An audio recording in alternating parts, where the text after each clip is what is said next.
예, 박충건입니다. 배경훈 과기부 장관님께 질의드리겠습니다.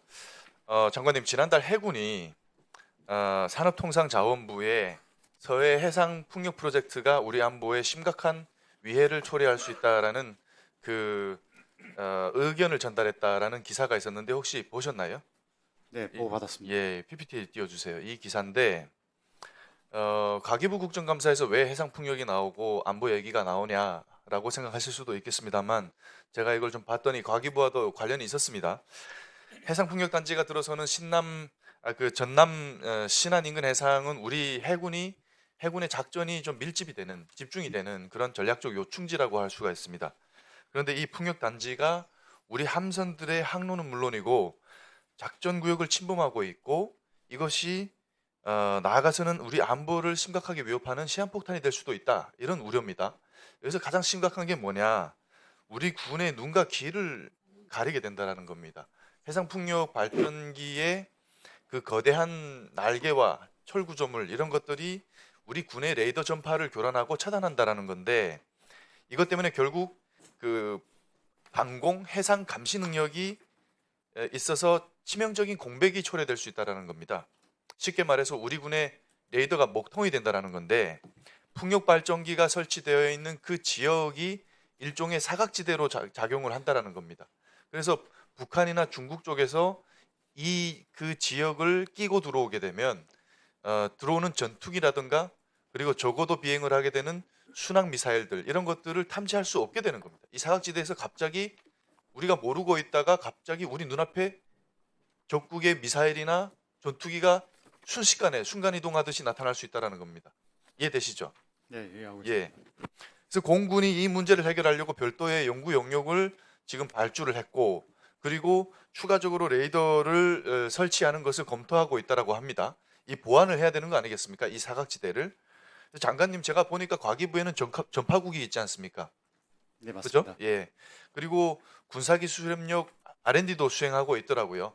그래서 제가 과기부에 알아봤는데 이 군사기술협력 R&D 사업이 뭔가 봤더니 그 리스트들을 봤더니 전파 간섭원을 식별을 해가지고 이것을 보완하는 그러니까 간섭을 저감하는 기술을 개발하는 프로젝트더라고요.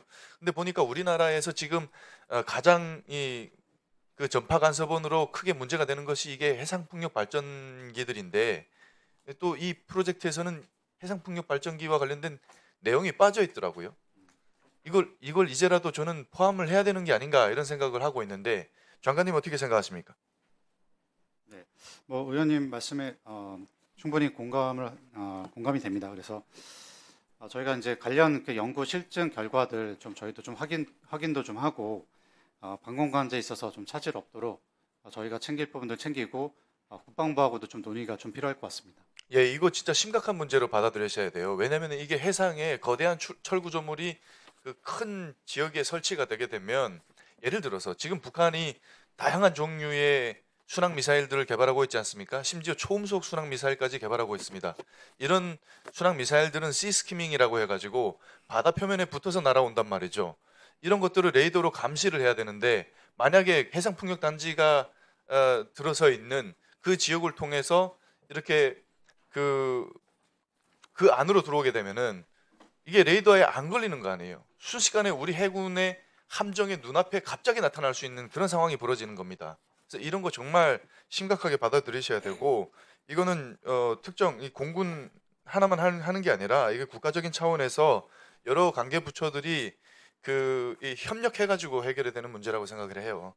그래서 그리고 또 전파법 위반 여부 이런 것도 좀 검토해야 된다고 보는데 저희 의원실에서 관련해서 이 관련해서 법령을 좀 개정할 예정입니다. 전파법을. 네, 예, 그래서 이 부분에 대해서도 저희가 과기부에 좀 의견이라든가 이런 것들 자문도 좀 구하고 협력도 요청을 할 예정입니다. 그리고 현재 해상풍력 프로젝트를 보니까 87개 프로젝트 중에 국방부의 승인을 받은 단지가 14개밖에 안 되더라고요. 그리고 이마저도 14개가 승인을 받았는데 그마저도 작전성 평가는 아예 수행 제대로 이루어지지 않은 겁니다. 근데 이게 왜 이런 일이 있었는가 봤더니 문재인 정부 때 한번 이슈가 있었더라고요. 우리 그 군이 레이더 교란 이슈 때문에 보령 해상풍력 발전단지 건설을 강력히 반대한 적이 있었습니다. 그랬는데 이 정부가 이것을 싸그리 무시하고 이거 그대로 추진을 했더라고요.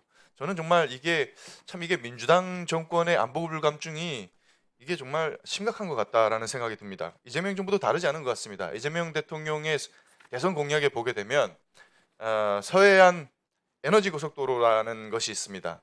근데 지금 이제 이 레이더 교란 이슈가 발생하니까 민주당 일각에서는 이 해상풍력 이 대선 공약에 차질이 발생하는 것이 아닌가라고 하면서 지금 전전긍긍한다고 하는데 사드 때는 전자파 괴담을 퍼뜨리면서 그렇게 반대하더니 이런 안보를 위협하는 해상풍력 발전기 이런 거에 대해서는 쉬쉬하고 정말 이게 도대체 왜 그러는가 저는 잘 이해가 안 되는데 장관님께 묻겠습니다. 안보가 우선인가요?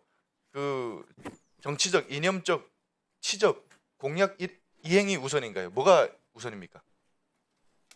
저 국민을 위한 뭐 안보가 중요합니다. 근데 국방부에서도 이제 그러니까 올해 이제 9월부터 해상풍력 TF 구성 운영 중이고요. 전파 영향 평가 기준 지금 재검토하고 있고 가이드라인도 만들고 있습니다. 그리고 저희 이제 과기정통부에서도 이제 레이더 운영 위해서 주파수 공급 방안 등 다양한 검토를 국방부 그리고 범부처 차원에서 진행해 보도록 하겠습니다. 예, 이거 군의 요구를 가장 우선적으로 들어줘야 될 것입니다. 어떤 국정 현안에 있어서도 안보가 가장 최우선인 겁니다. 예, 이게 참 저는 이해가 안 됩니다. 이 민주당 정권들은 들어올 때마다 왜 이렇게 안보에 도움이 안 되는 일들만 골라서 하는지 이해가 안 됩니다. 어쨌든 이게 지금 과기부 장관님은 교육부총리십니다. 부총리십니다. 그렇죠? 네, 맞습니다. 예. 그러니까 이게 그 부총리로서의 역할을 다 하셔야 된다고 저는 생각합니다. 그래서 국방부, 산업통상자원부 그리고 과기부가 협력하는 그런 이 전파 안보 통합 협의체 이런 것도 좀 구성을 해가지고 이게 이 해결이 돼야 될 것 같거든요. 어떻게 그런 것들 추진해 보시겠습니까? 네, 그 과학기술 관계 장관 회의 통해서 아젠다도 올리고 서로 논의하고 특히 국방부하고 긴밀히 논의하도록 하겠습니다. 네, 이상 의원님 질의해 주시기 바랍니다.